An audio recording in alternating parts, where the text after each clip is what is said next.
Sa pinakahuli nitong vlog ay pinuna ni former presidential spokesman Harry Roque ang tinawag niyang pagbalentong ni Pangulong Bongbong Marcos sa iba't ibang issue sa bansa, partikular na sa usapin sa kooperasyon ng Pilipinas sa International Criminal Court, charter change, pakikitungo sa China at peace talks sa mga terorista. Ayon kay Roque, nasa Malacanang siya noong nakaraang taon nang manindigan si Marcos Jr. laban sa ICC na sinuportahan naman ang pahayag ni Justice Secretary Boying Rimulya.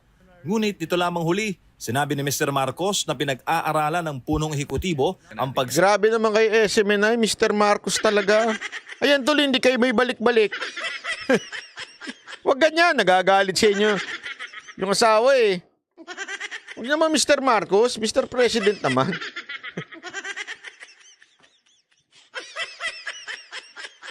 tali uli ng Pilipinas sa ICC. Of course, sasabihin ng marami, tao lang si PBBM po pwede siyang bumalento.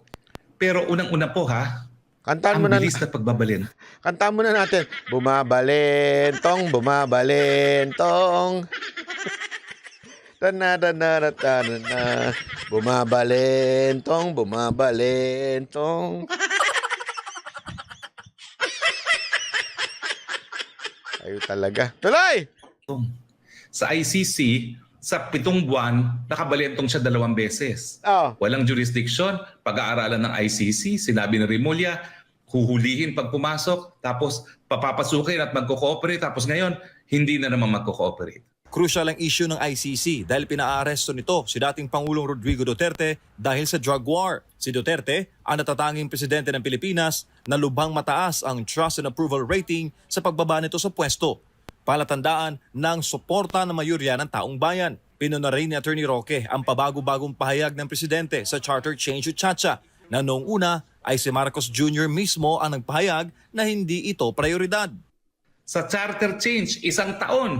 Oh. Pwede ba naman yung you're both against, not a priority, and now it is a priority. 1 taon lang po ang nakalipas. Nakakahilo rin, ani Roque, ang peace negotiations ng Ayan! gobyerno sa mga kalaban ng Estado. November 2023 na magkaroon ng kasunduan ang Communist Party of the Philippines at National Democratic Front sa Philippine government sa Oslo, Norway para ihinto na ang armed conflict sa bansa. Pero pagkatapos noon ay sunod-sunod na ang mga pag-atake at paghahasik ng lagim ng NPA. At sa CPP-NPA, 6 na buwan lang. Ang nakalipas, bumalentong na. Mantakin ninyo. Isang teroristang grupo na binansagan nating terorista, makikipag-peace talks tayo. Hello! Oy, ganun talaga. Anong hello? Hello, yes? How are you? Mushi-mushi? Ganun talaga po. Ganun na sa Pilipinas ngayon eh. Nakikipag-peace talk tayo sa terorista at yung hindi terorista, ginagawa nating terorista. Diba?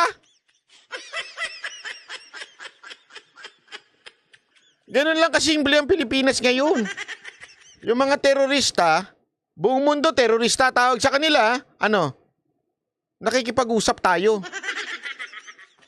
Pero yung oposisyon na kongresista, ginagawa natin terorista.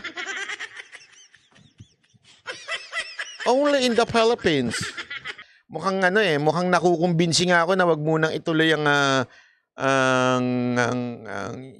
pagbabago ng konstitusyon eh. Manatatakot ako, mga animal yung mga nakapwesto. Sa totoo lang, mga animal talaga yung mga nakapwesto. Balentong na naman. Balento! Pinaka-crucial naman, ani Roque, ang mga pabago-bagong pahayag at desisyon ng Pangulo sa pakikitungo nito sa China. Nung siya po ay nahalal, Hunyo, anong sabi niya? China is Philippines' strongest partner. O, di ba? Ngayon, ilang buwan lang ang nakalipas. Ito po ay Pebrero 2023. PBBM hailed for stance versus China. Sabi ni PBBM, hindi patitinag sa Chinese bullying sa West Philippine Sea. Sa huli, nanindigan naman si Roque na sana'y magkaroon ng kasulatan si Marcos Jr. laban sa ICC Yon. dahil mabilis lamang raw bawiin ang mga salita kapag nagkaipitan. Tama. Tama namang sinabi ng Philippine National Police, Office of the Solicitor General at iba pang law enforcement agencies na hindi nila i-enforce kung magsiserve ng warrant of arrest ang ICC laban sa mga Duterte. Kung magbago na naman si Presidente ng isip at sabihin, okay, napakagulo niya, nagdidisturb yung mag-amang Duterte na yan, sige, pahuli na yan. Tatawagan lang niya ang isang kabinete.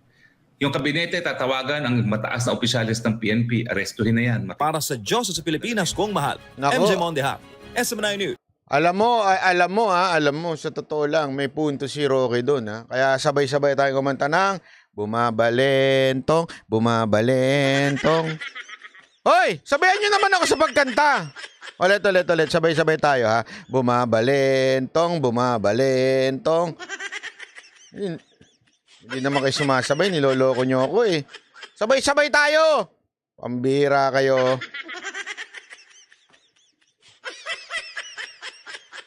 Hindi kayo sumasabay eh. Bumabalentong, bumabalentong.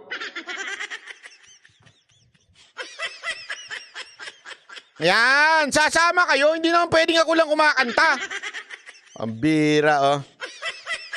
Hindi, pero alam mo, sa totoo lang ha, dahil sa mga pinagsasabi nito ni Roque, nadali yung asawa niya.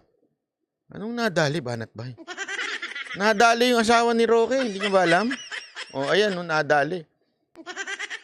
Oh. Roque's wife replace as Pag-ibig executive. Naku po, patay tayo dyan. Nadali ka, Roque, nadali ka. Masyado ka daw madaldal kasi. Oh, ayan, oh, sabi, ayan. President Marcos has appointed Maria Lourdes Doria Velarde as acting member of the Board of Trustees of the Home Development Fund representing the private employer sector, said the Pals in statement. Oh, ayan. Etong si Doria Velarde replaces Myla R. Roque, the wife of the former president spokesman Harry Roque. Chugi. Oh. Nachugi kayo. Naku, yari tayo. Sabay-sabay! Bumabalentong, bumabalentong. Wala. Ngayon, dahil sa sinabi ni Roque na andaldal kasi nito ni Roque, ayan, siya ang bumalentong. Yung ano niya, asawa niya ngayon ang bumalentong. Oh, sabi nung Ninorin, personalan. Ngayon lang ba natin nakita yan? Nakita nga natin sa isang general sa PNP yan eh. Porque taga Davao, tinanggalan ng appointment. Oh. Di ba? Hindi lang mo natin first time nakita yan. Oh. Si Atty. Trixie, porket pumunta ng Davao. Alam niyo ba na yun ang dahilan kung bakit siya tinanggal?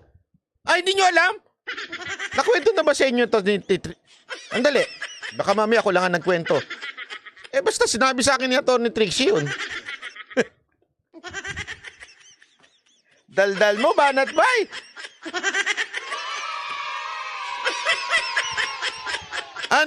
Ewan ko kung nakwento niya, ha? Kasi pumunta si Atty. Trixie sa Davao. Tapos, after no, nakatanggap na siya ng tawag at saka ng pagtanggal. Kasi malapit nga nakita nila. Ang hindi nila alam, pumunta si... Ang daldal mo, Banat Bay? Hindi, dali lang ha, siguraduhin ko lang muna. Mga moderator, naikwento ba ni Atty. Trixie ito sa interview o hindi? Kasi baka mamaya hindi niya pa naikwento, baka sabihin naman niya, ako lang ang nagsabi. Mga moderator natin dyan, baka naman narinig nyo. Kasi bago ko i-chismis ang lahat-lahat, itatanungin ko na. Hindi ata nakwento. Ang bira. O, di wag ko na kwento. Hindi ko nakikwento. O, basta yun. Alam nyo na. Pumunta kasi siya Davao para makipag-usap lang kay Pangulong Duterte in some matters with regarding to sa kanyang confirmation bilang sekretary. Okay? Yung Malacanang na praning. Tinanggal siya tapos ini-road tag siya. Ano ibig sabihin nun? Dalawa nga ang ibig sabihin ng road tag eh. Rodrigo Roa Duterte at saka Attorney Rodriguez, doon dating ES. Yun ang ibig sabihin ng road tag.